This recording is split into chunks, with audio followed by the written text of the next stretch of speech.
Okay, so now we're moving on. Hopefully you already did the quiz. The quiz was those 3 questions and it only had to do with 6.1 and 6.2. The next topic that we have to cover is 6.3, which is known as the trial and error method, the book calls it. Most people call it the FOIL method.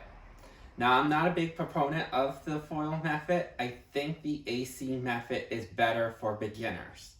But because we have section 6.3 as one of our topics that we got to cover, I'm going to give you the steps. But if you do not like this method, there's going to be a method in 6.4 that you can use instead of 6.3, the FOIL method.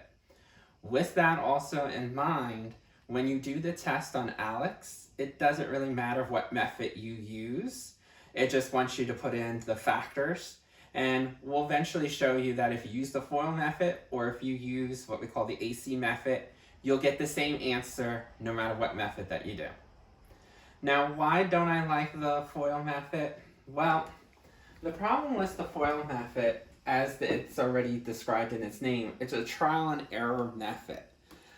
The first couple of steps, not so bad, because these are the steps that we were using when we were doing the shortcut method. The setup, 2 sets of parentheses, remember they're going to be binomials. We need to have signs in the binomials. Remember, the FOIL method only works if you have a trinomial. So what we're going to do is look at the last sign of the trinomial. If you have a minus sign, that means we're going to do different signs. If you have a positive sign as the last term of the trinomial, then we either have 2 pluses or 2 minuses, and then what you want to do is use the middle term to determine if it's going to be the 2 pluses or the 2 minuses. This is where it starts changing. So because the FOIL method works for any type of trinomial, sometimes you'll have a leading coefficient. So your first step after doing the signs is to break up that leading term. Not only the coefficient, but also the variable. Because the coefficient is going to be a number, such as 4, you're going to have to do a combos list to break up 4. Could it be 1 and 4, or could it be 2 and 2? We're going to do the same steps that we have here for the last term of the trinomial. If the constant is, let's say, a 16, you're going to do the combos list because it could be 1 and 16, 2 and 8, or 4 and 4. What you would do is you would choose any combo and place them in the binomials. If there's a variable, of course, you put the variable with that breakup. The reason why this is difficult is because once you fill out the binomial, it's not a guarantee that you'll get the final answer right away. You're going to actually have to multiply those to get a trinomial. So multiply the binomials to see if you can get that trinomial. If it matches exactly your original question, then perfect. You got your answers. But a lot of the times, it's not going to be a match right away. Which means you would either have to change signs.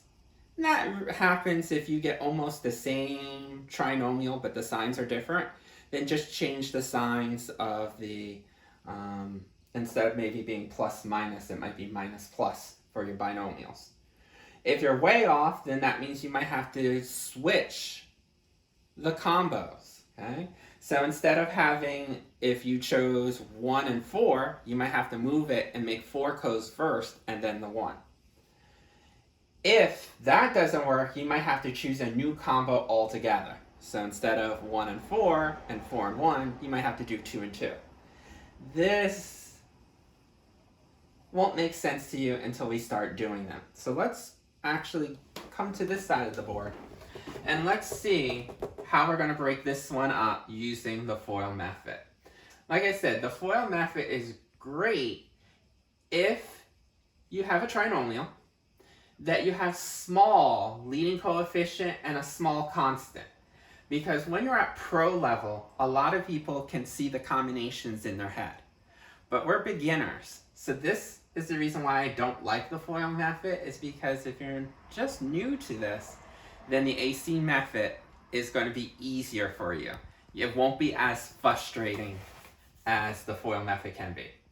And as I already said, It's known as trial and error because we're going to have to try different combinations to find a combination that works.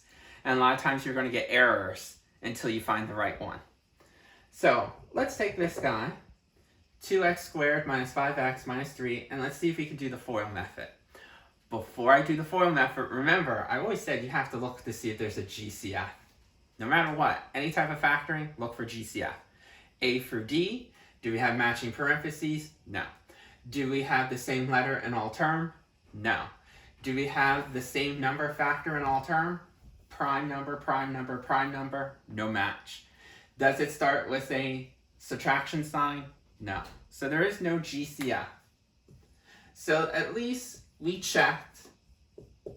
If there is a GCF, you always want to factor that out. That's going to make your life much easier with the FOIL method.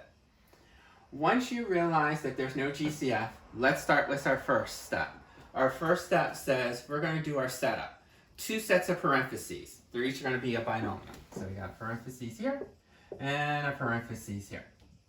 The second step says that we just need to do signs. Remember, this is the same directions that we had for the other guy.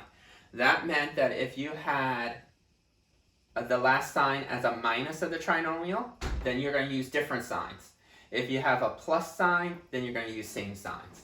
So we look here and notice that this is a minus sign. So that tells me we're going to have different signs.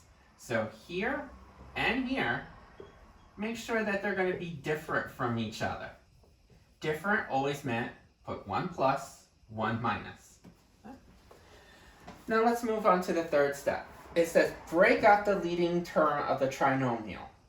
So notice our first term of the trinomial here is 2x squared. What we need to do is do A, B, C. A says take the number, the coefficient, and do a tree diagram. Luckily, because 2 is such a small number, there's only one combo that works. 1 and 2. Okay? So, since we get only this combo, okay, put 1 here, put 2 here, because there's no other combos to choose from. When they're bigger numbers, such as 20 or 36, 20, you should know, has 1 and 20, 2 and 10, 4 and 5, you have different combos to choose from. But when it's small, luckily, we only have to choose 1 and 2.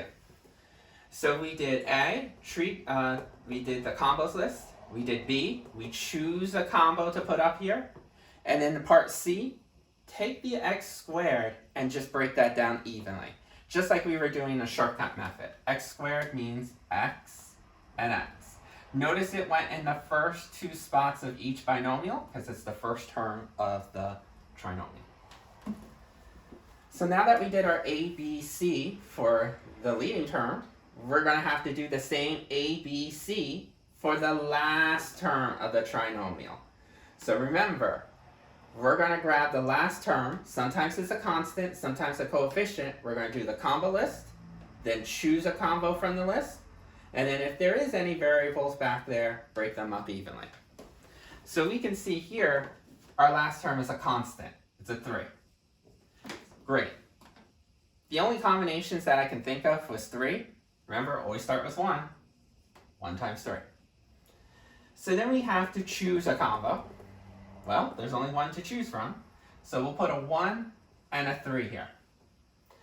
Now, this is the tricky part. We did our combos, we select it, and since we had no variables, we are done with step number 4. Step 5 says multiply these 2 out. Now, why do they call this the FOIL method? It's because, remember, we have a binomial times a binomial.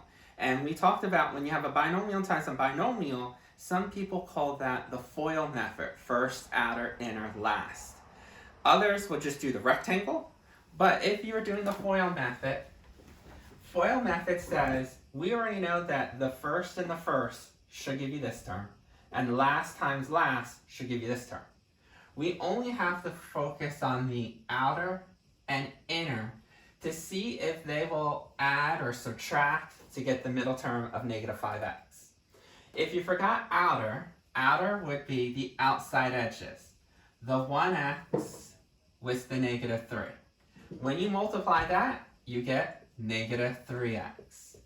The inner would be these two, the terms that are inside, closest to the middle. So 1 times 2x is 2x.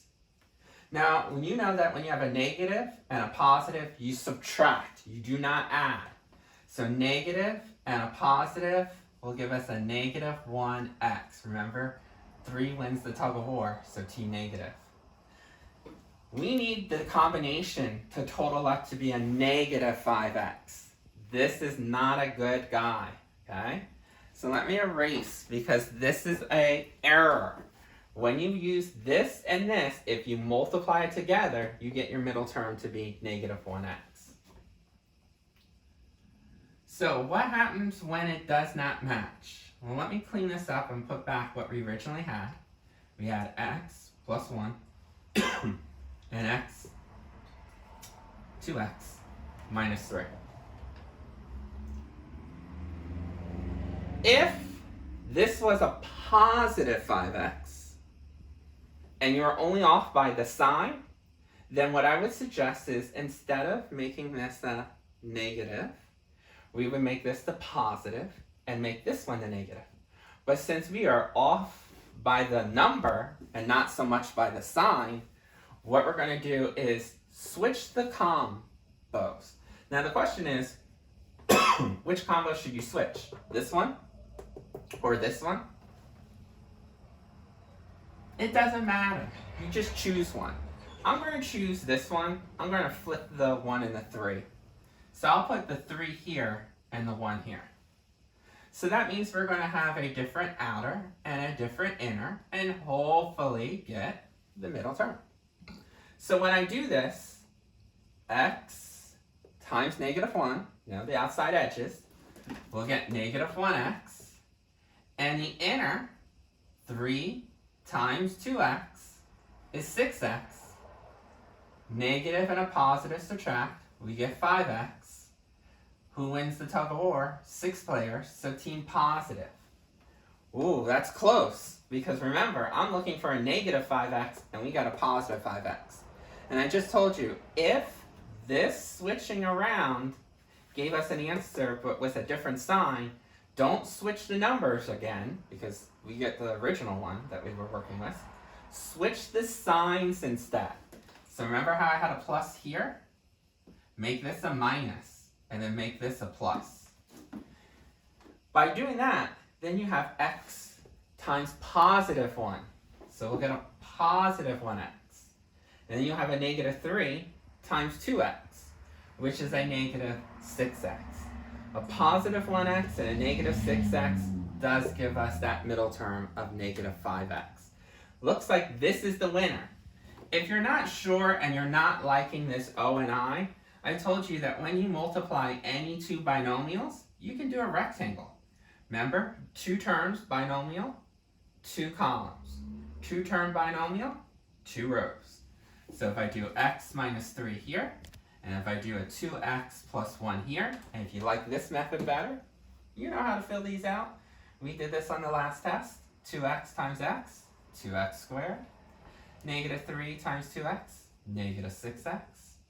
Positive 1 times x, positive 1x. Positive 1 times negative 3, negative 3. And then remember how I said our like terms usually line up diagonal in this direction? Start with your highest degree, 2x squared. Negative and a positive, you know you have to subtract. 6 wins the tug of war, so it's going to be a negative 5x. And then the negative 3.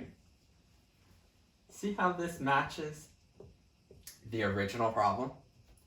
So x minus 3, 2x plus 1 is your final answer. So we did have to try different combinations, because we actually tried 1 and 3 first. And we had to try different signs. Instead of plus minus, we had to do minus plus. These are all the potential errors that you have to figure out before you get the right answer. The only downside, and this is the reason why I don't like the FOIL method, remember we had some problems where it was prime? Remember how we had ones that couldn't factor out? Well, just imagine if we had to do the 1 and the 3, and then the 3 and the 1, and if that doesn't work, notice we did 1 and 2, we would have to do 2 and 1 and see if that works, with the 3 and the 1 and the 1 and the 3. All that gets to be a headache. So if you don't like this method, then you want to stay tuned for 6.4. But for a lot of you, you might are familiar with this method. So if this makes sense and these steps make sense, then you're good to go. I'll do a couple more of these in the next video.